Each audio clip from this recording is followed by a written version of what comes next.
நாமத்திற்கு மகிமை உண்டாவதாக.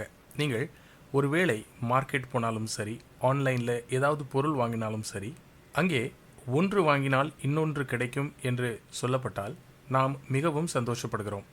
நாம் நினைக்கிறோம் நமக்கு மிகவும் லாபம் உண்டாயிற்று என்று. ஆனால் இந்த உலகத்திலே எந்த ஒரு பொருளும் இலவசமாய் கிடைப்பதில்லை என்பதை நீங்கள் அறிந்திருக்கிறீர்களா? உலகத்தின் கொண்டாட்டங்களோ உலகத்தின் சுகபோகங்களோ நம்மளுக்கு குறைந்த விலை உள்ளதாக அல்லது இலவசம் உள்ளதாக காணப்படலாம். ஆனால் அதுக்கு மிகுந்த விலை ஒன்று நம் ஆத்துமா கொடுக்க வேண்டியதாக இருக்கிறது. பரிசுத்த வேதாகமத்தில் யோவான் எழுதின சுவிசேஷம் 8ஆம் அதிகாரம் 34ஆம் வசனத்திலே ஆண்டவர் இயேசு கிறிஸ்துவின் இந்த வார்த்தைகளை நாம் பார்க்கலாம். பாவம் செய்கிறவன் எவனும் பாவத்துக்கு அடிமையாய் இருக்கிறான் என்று மெய்யாகவே மெய்யாகவே உங்களுக்கு சொல்கிறேன். ஆண்டவராகிய இயேசு கிறிஸ்து இங்கே நமக்கு ஏற்பட்டிருக்கிற உண்மையான பிரச்சனையை வெளிப்படுத்துகிறார். நாம் சுதந்திரமாய் இருக்கிறோம் என்று நினைக்கிறோம். இந்த உலகத்தின் காரியங்கள் லகுவாக செய்வதற்கு வாய்ப்பாயிருக்கிறது.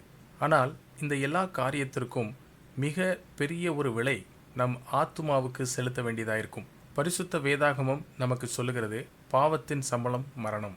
அது என்னவென்றால் அழிவு, நரகம். நம்மளுடைய பழக்க வழக்கங்கள், நம் சிந்தனைகள், நம்மளுடைய கிரியைகள், நம்மளுடைய தவறான பேச்சுவார்த்தைகள் நாம் பாவத்தின் அடிமைகளாய் இருக்கிறோம் என்பதை எடுத்து காண்பிக்கிறது. இந்த ஆவிக்குரிய அடிமைத்தனத்திலிருந்து நாம் ஒருபோதும் தாமே வெளியே வர முடியாது.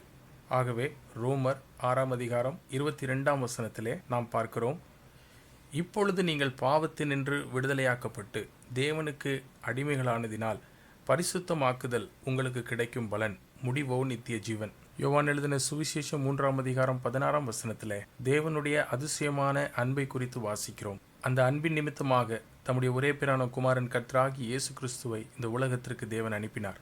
ஆகவே யாரெல்லாம் அவரை விசுவாசிக்கிறார்களோ அவர்கள் எல்லோரும் கெட்டு போகாமல் நித்திய ஜீவனை அடையும்படிக்கு செய்தார். நம் ஆத்துமாவின் அந்த விலையை நாம் எப்படி செலுத்த முடியும்? நம்முடைய கிரியையினால் அல்ல, உண்மையான மனந்திரும்புதலோடு ஜீவனுள்ள தேவனை, ஆண்டவர் இயேசு கிறிஸ்துவை விசுவாசித்து அவருடைய பலியை விசுவாசித்து அந்த சுதந்திரத்தை நீங்கள் பெற்றுக்கொள்ளலாம். அதுதான் உங்கள் ஆத்ம மீட்பு.